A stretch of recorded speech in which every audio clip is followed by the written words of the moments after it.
तर आपण इथं ही उडदाची डाळ आहे आणि थोडीशी मेथी टाकून भिजू घातलेली दिवसभर. आता हे वाटून घेऊयात. आणि हा तांदूळ आहे, तांदूळ पण भिजत घातलेला आपण दिवसभरासाठी. तर हे पाणी आपण काढून घेऊयात.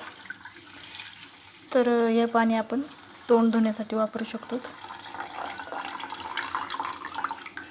किंवा मग झाडांना सुद्धा, रोपट्यांना घालू शकतो ते पाणी. तर आता याची बारीक अशी मिक्सरला पेस्ट करून घेते. रात्रभर आपल्याला झाकून ठेवायचे, मग दुसऱ्या दिवशी आपल्याला डोसे करण्यासाठी तयार होईल पीठ, डोशाचं पीठ. आपण या तांदळामध्ये डाळ पाण्यासकट आपल्याला यामध्ये असं टाकून द्यायचं आणि याला मिक्सरला असं बारीक वाटून घ्यायचं एकदम. तर आपण याची बारीक अशी पेस्ट करून घेतलेली आहे. तर हे आपल्याला पेस्ट रात्रभर अशी झाकून ठेवायची. तर ज्या कुकरमध्ये मी टाकलेलं होतं तांदूळ भिजत, त्याच कुकरमध्ये परत याला आपण टाकून घेऊयात आणि कुकरचं झाकण लावून आपण याला 12 तासासाठी ठेवू. उद्या सकाळी आपण याचे डोसे बनवणार आहोत. तर चॅनलला सबस्क्राईब करा बाकीच्या रेसिपी पाहण्यासाठी. थँक्यू. तर आता आपण रात्री जे पीठ ठेवलेलं होतं ते आपण बघू कसं फुललेलं आहे.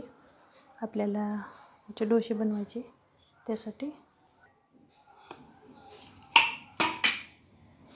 तर हे असं छानपैकी असं पीठ फुललेलं आहे. मी तुम्हाला एक पळीने थोडंसं हलवून दाखवते याला.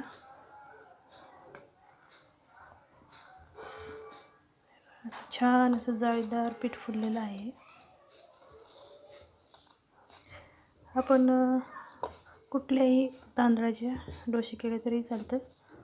फक्त अर्धा तास भिजू घालून ते पाणी फेकून द्यायचं आणि नंतर मग त्याचं दुसऱ्या पाण्यामध्ये भिजू घालायचे. त्या अगोदर स्वच्छ धुवून घ्यायचे त्याला 5 ते 6 पाण्याने.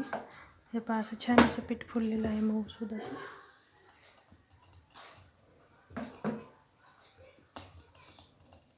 तर त्याचे डोसे बनवण्याचा व्हिडिओसुद्धा मी टाकणार आहे. तर चॅनलला सबस्क्राईब करा.